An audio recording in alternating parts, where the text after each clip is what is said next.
Les enseignements bibliques de l'Église du témoignage de l'Évangile du Christ, c'est sur la télé évangélique. Si nous obéissons, si nous restons et marchons dans ses commandements, l'Éternel Dieu promet d'être l'ennemi de nos ennemis et l'adversaire de nos adversaires. Vous voyez ici, Dieu n'a pas dit si vous jeûnez beaucoup, si vous priez beaucoup. Bien vrai que nous allons jeûner, nous allons prier. Mais si nous obéissons à Dieu et que nous observons ses lois et ses commandements, sans jeûner et sans prier, Dieu lui-même déclare qu'il sera l'ennemi de nos ennemis.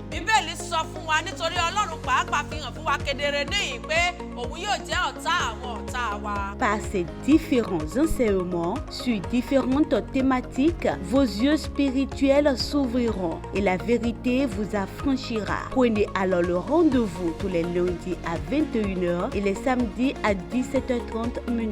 Les enseignements bibliques de l'Église du témoignage de l'Évangile du Christ, c'est sur la télé évangélique. Ne ratez surtout pas ce programme pour votre élévation spirituelle.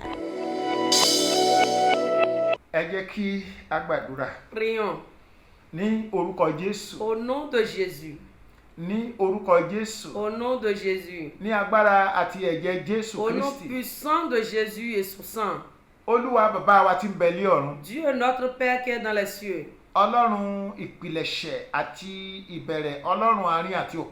Dieu du commencement, du milieu et de la fin. Ce soir, nous t'exaltons, nous te remercions. Reçois nos remerciements. Nous sommes déjà là. Sur l'émission, vous connaîtrez la vérité. La vérité vous affranchira. Dieu juste vient parler avec nous.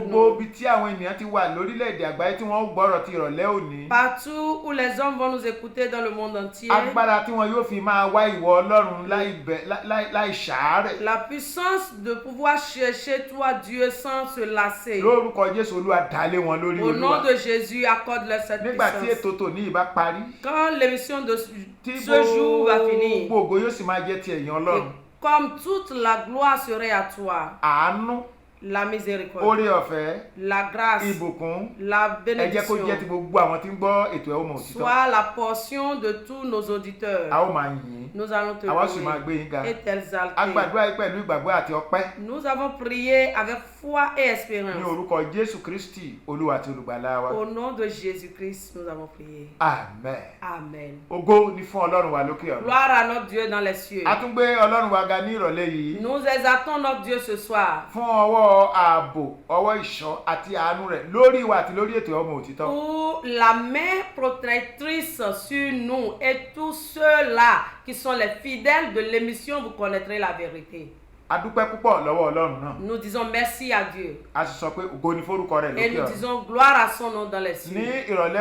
Ce soir, le thème de notre message est intitulé Cherche Dieu. Papa, cherche Dieu. Maman qui est en train de nous suivre, cherche Dieu dans cette nouvelle année. Les fils et filles dans le Seigneur, cherchez l'Éternel cette année. Évangélique TV, télé évangélique. Tous ceux-là qui sont des abonnés et qui sont des auditeurs de la chaîne télévision évangélique, cherchez Dieu cette année. La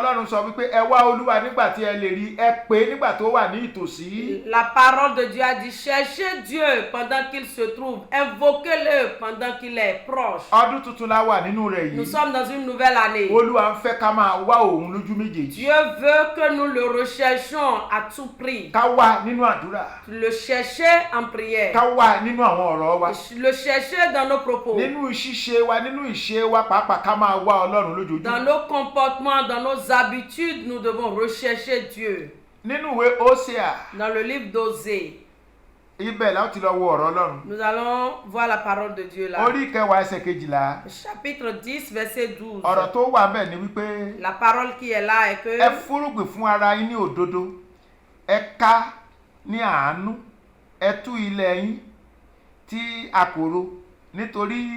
ó tó àkókò láti wá Olúwa títí yóò fi dé tí yóò sì fi rọ òjò òdodo sí yín.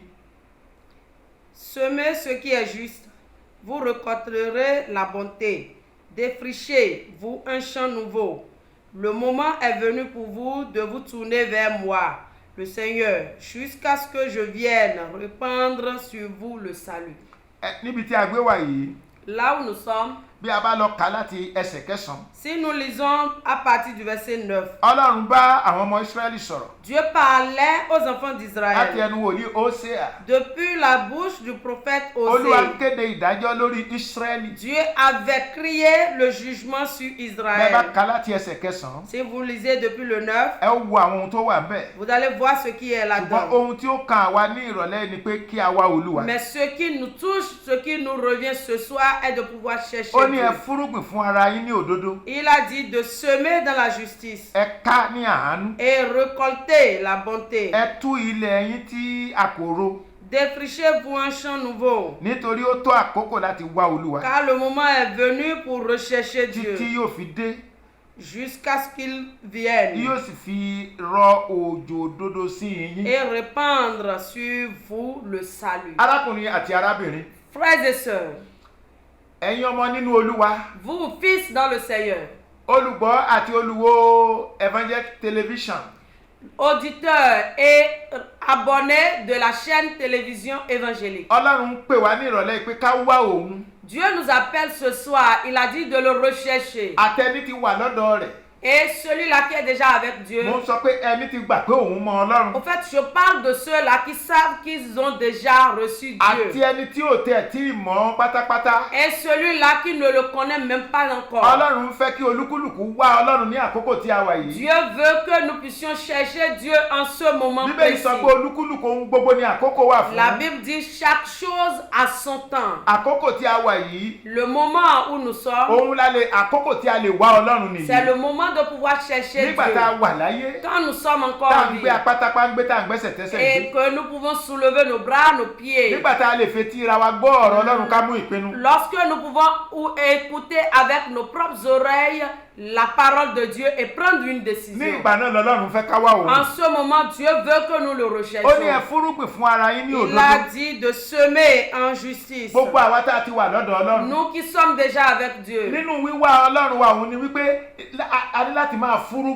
dans la recherche de Dieu, nous devons semer. Semer dans la maison de Dieu, pour l'œuvre de Dieu, pour l'évolution de l'évangile, pour pouvoir accroître l'évangile. Dieu veut que nous semions. Il a dit de semer en justice. Il a dit quand nous allons semer, Dieu aura compassion de nous et nous allons récolter. Il a dit de récolter la bonté. Défrichez-vous un champ nouveau. Le champ qu'on n'a pas encore cultivé. Dieu a dit de défricher le champ nouveau.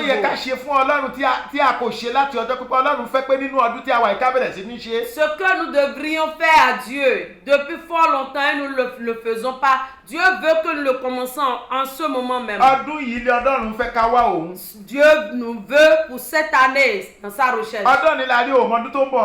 Tu connais déjà et tu as déjà vu cette année, tu ne sais pas ce qui t'attend demain. Peut-être que Jésus reviendra avant l'année prochaine, tu ne sais pas.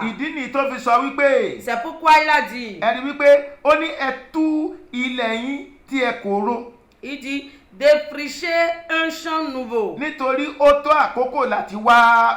Car le moment est venu pour vous de vous tourner vers Dieu jusqu'à ce qu'il vienne.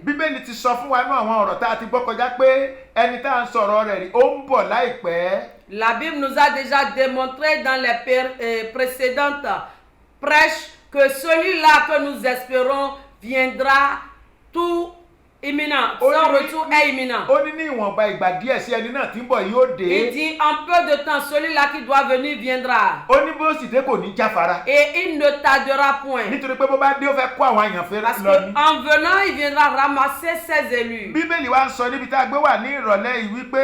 la Bible nous démontre là où nous sommes ce soir. Il est temps de pouvoir chercher Dieu jusqu'à ce qu'il vienne. Frères et sœurs, papa, maman, ọkùnrin àti ọ̀dọ́bìnrin. jeunes gens, ogunlọ́gọ̀ àwọn ènìyàn bon nombre de personnes tí wọ́n wà nínú ayé qui sont dans le monde. ni wọ́n ń sọ wípé kò tí ì tákòkò láti wá Olúwa nítorí pé àwọn ò tí ì jayé tán. Ils disent qu'il n'est pas encore temps de rechercher Dieu parce qu'ils n'ont pas fini de faire la vie. ẹlòmíín sọ pé kẹ́yìn tó di pé èèyàn gba Jésù ní Olúwa àti Olùgbàlà yẹ kó ti ní 60 ans náà. Et d'autres disent même avant d'aller te confier à Dieu, il faut avoir d'abord 60 bẹ́ẹ̀ ò ans. gbọ́dọ̀ wà ní 30 ans 40 ans kó máa lọ gba Jésù bọ̀ pé àwọn àkókò yẹn ni àkókò láti máa jayé. Tu ne dois pas être dans la trentaine, dans la quarantaine et aller dire que tu veux recevoir Jésus. C'est le moment de faire correctement la vie. mo fẹ́ sọ wípé ẹni tó ń jẹ ayé ní tòótọ́ làwọn tí wọ́n ní Jésù ní Olúwa àti Olùgbàlà. Je voudrais vous dire que ceux-là qui font effectivement la vie, c'est ceux qui ont le Seigneur Jésus-Christ. Olúwa ń pè ọ́ ní ìrọ̀lẹ́ yìí. Le Seigneur t'appelle ce soir. dáàdì mọ́mí Olúwa ń pè ọ́. Papa, maman, le Seigneur ìwọ tó tí ì t'appelle. ní Jésù Olúwa ń bá ẹ Toi sọ̀rọ̀. qui n'as pas encore le Seigneur Jésus, Dieu est en train de te ìwọ bàbá parler. aláwo ìwọ bàbá onífá. Toi, Babalawo, toi, le prophète de ìwọ bàbá Fa, olóòṣà. toi, le prophète d'idole. Ọlọ́run kọ sí ẹ ní àkókò tí a Dieu wà yìí. est en train de crier vers toi. má fi àkókò ìgbàlà rẹ dá ọ̀la nítorí pé ọ̀la lè pẹ́ jù. Ne remets pas demain le temps de ton salut parce que demain peut être trop gbogbo tard. ń tá a kójọ gbogbo pàǹtírí tó lúkúlùkù kójọ tá à ń pè ní òrìṣà ó tá a oríṣà àjọ là ń pè ní òrìṣà. Tout ce que nous avons assemblé, tout ce que nous adorons, c'est ce que nous avons dans nos mentalités assemblées. C'est pourquoi on l'appelle idole. Ọlọ́run òtítọ́ ń pè ọ́. Le vrai Dieu t'appelle. Ẹlẹ́dàá ọ̀run wáyé ń pè ọ́. Le créateur du ciel et de la terre lọ́wọ́ t'appelle. ẹni tí ìyè rẹ̀ wà Olúwa rẹ̀ ń pè ọ́. Le détenteur de ton souffle de vie t'appelle. ẹni tó lè sọ fún ẹ pé máa mí lẹ́ni tó sì lè sọ fún bá dọ̀la pé kó o má mí mọ́. Celui-là qui peut te dire de respirer aujourd'hui et demain il peut t'ôter la ó ní kí vie. n sọ fún ẹ pé àkókò àti wá Olúwa dé. Et il m'envoie te dire que le moment pour chercher Dieu est là. àkókò àti wá Olúwa dé. Il est temps de pouvoir rechercher àkókò Dieu. àti wá Olúwa ti dé. Il est temps de pouvoir chercher tí Dieu yóò fi dé. jusqu'à ce qu'il vienne tí ó sì fi rọ òjò òdodo sí yín. et qu'il répande sur vous le salut. Olúwa yóò ràn wá lọ́wọ́. Le Seigneur nous Olúwa aide. yóò ràn wá lọ́wọ́. Que le Dieu nous aide. arákùnrin àti arábìnrin. Chers frères et sœurs, dáàdì mọ́mì. papa, maman, ẹ̀yin tí ẹ̀ ń gbọ́ ọ̀rọ̀ Ọlọ́run yìí. vous qui écoutez actuellement la parole de Dieu, àkókò tí a wà yìí. le temps où nous sommes, òun la gbọ́dọ̀ wá Olúwa. et nous devons chercher Dieu. ó ní ẹ wá Olúwa nígbà tí ẹ lè rí. Il dit cherchez l'Éternel pendant qu'il se trouve. ẹ pè é nígbà tó wà nítòsí. Invoquez-le pendant qu'il est proche. kí ènìyàn búburú kó kọ ọ̀nà rẹ̀ Que le sílẹ̀. mauvais se repente. kí ẹlẹ́ṣẹ̀ sì yí padà Et sí que le Ọlọ́run. pécheur se détourne de ses Ọlọ́run sọ mauvaises wípé voies òun ló vers ṣàánú Dieu. fún un. Dieu a dit qu'il aura compassion, Òun ó il sì aura fi pitié jì í de lọ́pọ̀lọpọ̀. lui et qu'il va le Bó pardonner bá ti ní abondamment. Jésù, Si tu n'as pas encore wá gba Jésus, Jésù ní Olúwa tó viens lùgbà. et reçois bó bá ti wá Jésus. gba Jésù gbọ́. Si tu reçois tí ẹ̀ṣẹ̀ Jésus sì tún pa ẹ lójú. et que tu es encore tourmenté par le àkókò yìí péché, ló gbọ́dọ̀ jáwọ́ nínú ẹ̀ṣẹ̀. c'est le moment de pouvoir les àsìkò tó abandonner. wà yìí ló gbọ́dọ̀ wá Olúwa C'est le nítòótọ́. moment de pouvoir chercher ó lè rọ véritablement òjò Dieu. àánú rẹ̀ sórí Pour ayé qu'il rẹ̀. puisse répandre sa pluie de miséricorde sur ògo toi. ni fún Ọlọ́run wa lókè Gloire à ọ̀run. notre Dieu dans les nígbà tí a ti cieux. àtẹ̀síwájú. Quand nous avons évolué, Ọlọ́run fẹ́ ká wá Olúwa pẹ̀lú gbogbo ọkàn wa. Dieu veut que nous recherchions Dieu avec tous nos ká cœurs. wá Olúwa pẹ̀lú gbogbo àyà wa. Nous allons le rechercher de tout notre cœur. ìdí nìyí tó fi sọ̀rọ̀ fún wa nínú ìwé òwe orí kẹjọ ẹsẹ̀ kẹtàdínlógún C'est wípé pourquoi il nous a parlé dans le livre de Proverbes, orí ìkẹjọ chapitre 8, ẹsẹ̀ kẹtàdínlógún verset 17, tí ó kà báyìí pé qui dit ceci. mo fẹ́ àwọn tí ó fẹ́ mi àwọn tí ó sì wá mi ní kùtùkùtù yóò rí mi. J'aime ceux qui m'aiment Oui. et ceux-là qui vont me chercher très tôt le matin, dès l'aurore, ils vont me trouver. àárọ̀ la sì wà yìí. Et nous sommes encore au matin. dáàdì àárọ̀ rẹ la wà yìí. Papa, nous sommes encore à ton mọ́mì á wà matin. láàárọ̀ báyìí. Nous sommes encore au matin, ẹ̀yin maman. ọ̀dọ́kùnrin àti ọ̀dọ́bìnrin á sì wà láàárọ̀ báyìí. Jeunes gens, nous sommes encore dans la matinée. nítorí wípé nígbà tí ìwọ náà lè fẹnu rẹ sọ̀rọ̀ tó lè fetí rẹ gbọ́ tó lè fẹsẹ̀ rẹ fi rìn tó lè fọwọ́ rẹ fi mú àárọ̀ ló sì wà. Parce que au moment où tu as encore la grâce de pouvoir parler, de pouvoir entendre, de pouvoir bouger tes mains pour pouvoir saisir quelque chose, tu es encore au matin. ó ní àwọn tí ó fẹ́ mi ni èmi fẹ́. Il dit, j'aime ceux qui m'aiment. àwọn tí ó fẹ́ mi Ceux qui m'aiment. àwọn tí ó bá sì wá mi Et ceux qui me cherchent ní kùtùkùtù ó ní wọn yóò rí mi. très tôt ou bien dès l'aurore me verront.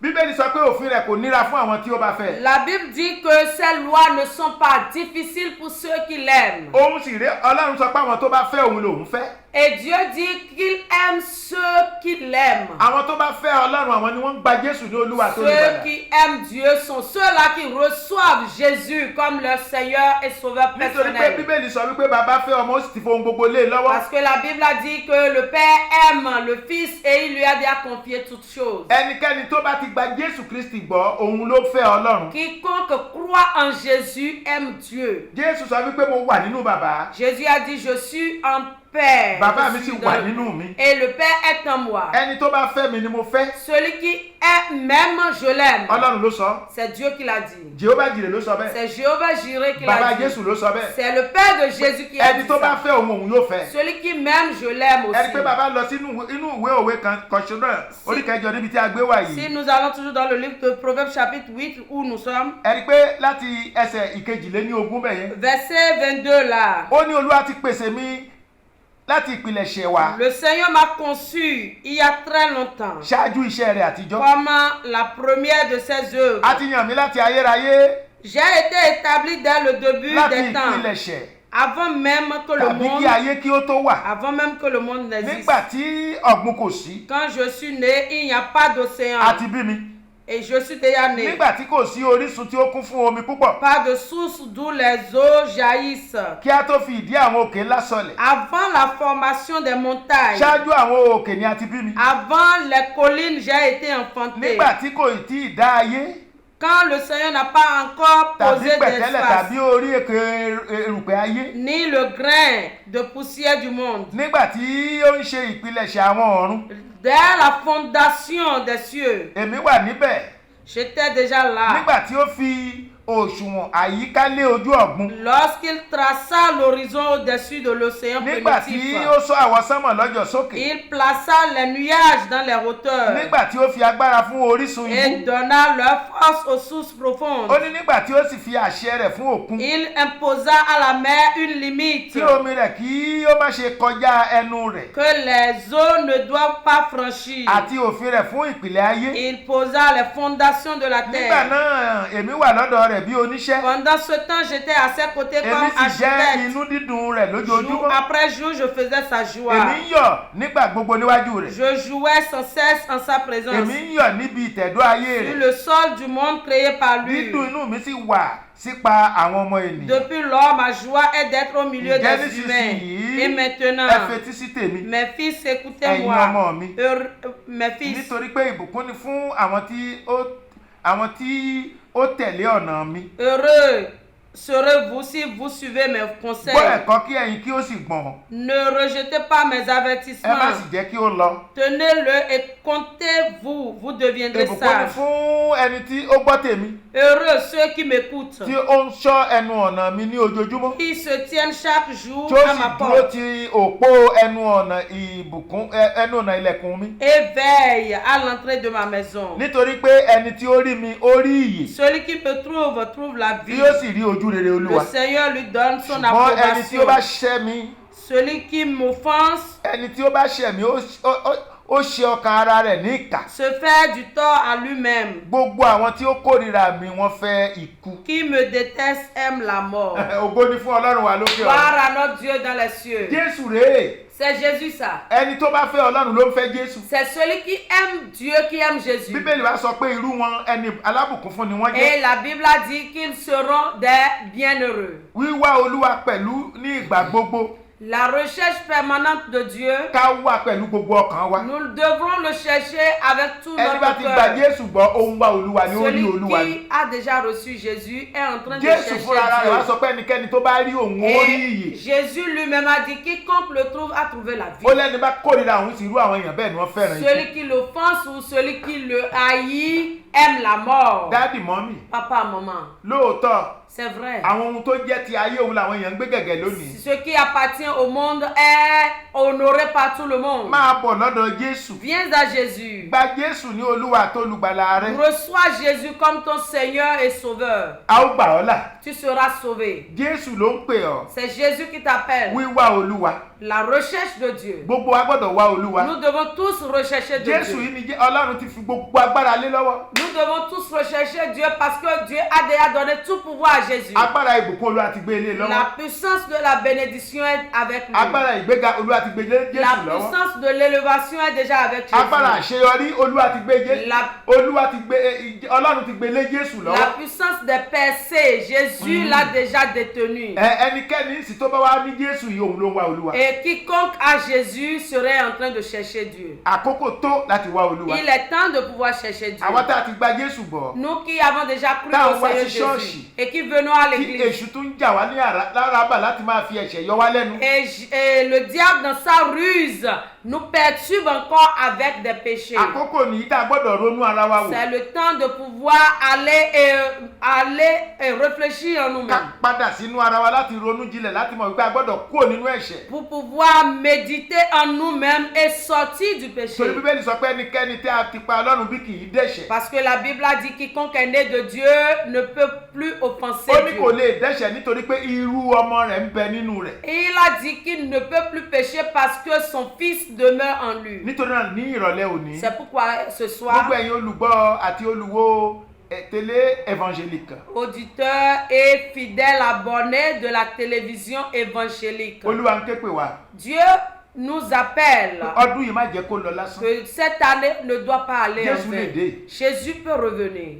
Ẹni tí ò bá bá kó pọ̀ bí ò lè bá kó pọ̀ lọ́run. Si tu n'habites pas avec lui, tu ne coopères pas avec lui ici, tu ne peux pas coopérer avec lui. Ọmọ rẹ̀ tó rán sáyé ló ń sọ sí pé ẹnikẹ́ni tó bá rí òun lórí ìyè. Son fils qu'il a envoyé dans le monde a dit quiconque le voit a vu la vie. Ó lẹ́nikẹ́ni tó bá kọ òun tó bá sẹ́ òun tó bá kórìíra òun ó fẹ́ ikú. Il a dit quiconque le haït, l'offense, aime la mort.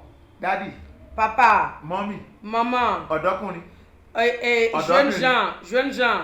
Ọ̀yá máa bọ̀ lọ́dọ̀ Jésù. Viens à Jésus. Máa bọ̀ lọ́dọ̀ Jésù. Viens à Jésus. Jésù ń pè ọ́. Jésus t'appelle. Ó dá ọ sí kó bá lè gbàgbọ́ náà. Il t'a gardé en vie pour que tu puisses croire en lui. Ó fi àyè ìrònúpìwàdà sílẹ̀ fún ẹ. Il a laissé la vie, de la place ou bien le temps de la repentance. Àrèrònúpìwàdà ló fi sílẹ̀ ló fi kú. C'est pourquoi tu es encore en vie. Àwọn tó dájú wá lọ wọ́n bá ọdún tó kọjá lọ wọ́n bá a lọ. Ceux qui sont encore bien plus que nous sont déjà partis avec l'année passée. Àwọn tó lówó jù wá lọ wọ́n bá ọdún tó kọjá lọ. Ceux qui sont riches plus que nous sont déjà partis. Kò sí nǹkan tí nǹkan kan ò dí sí wọn, gbogbo ohun tí èèyàn lè ní láyé ni wọ́n ní ànító àti àníṣẹ́kù ṣùgbọ́n wọ́n bá ọdún náà lọ. Ils sont très bien équipés sur tous les plans et pourtant ils ne sont plus en vie. Ṣùgbọ́n ìwọ wà láyé. Mais tu es encore en vie. Dádì ó wà láyé. Papa, tu es encore en vie. Mọ́mì ìwọ wà láyé. Maman, tu es encore en vie. Ọlọ́run nífẹ̀ẹ́ rẹ ni. Dieu t'aime. Ààyè ìrònúpìwàdà ló fi sílẹ̀ Et fún ẹ. c'est le temps de repentance qu'il t'a laissé. Ìdí nìyẹn tó fi ń ké tantan báyìí pé máa bọ̀ lọ́dọ̀ mi. C'est pourquoi il est en train de crier à haute et intelligible voix de venir vers lui. Ẹ wá sí ọ̀dọ̀ mi. La Bible dit venez à moi. Jésù ló sọ. C'est Jésus qui l'a Gbogbo ẹ̀ dit. tí ń ṣiṣẹ́ tá a di ẹrù tó wíwo lé Vous lórí. tous qui êtes fatigués et chargés. Ó ní ẹ máa wá sọ́dọ̀ mi. Il a dit de venir vers lui. Gbogbo ẹ̀ tá a di ẹrù tó wíwo lé lórí. Vous qui êtes fatigués et chargés. Ó ní àjàgà mi rọrùn. Il a dit que mon joug est léger. Ẹrù mi sì fúyẹ́. Et mon fardeau est aisé. Máa bọ̀. Viens. Mọ́mì wá sọ́dọ̀ Jésù. Maman, viens vers Jésus. Dádì wá sọ́dọ̀ Jésù. Papa, viens vers Ọ̀dọ́kùnrin Jésus. wá sọ́dọ̀ Jésù.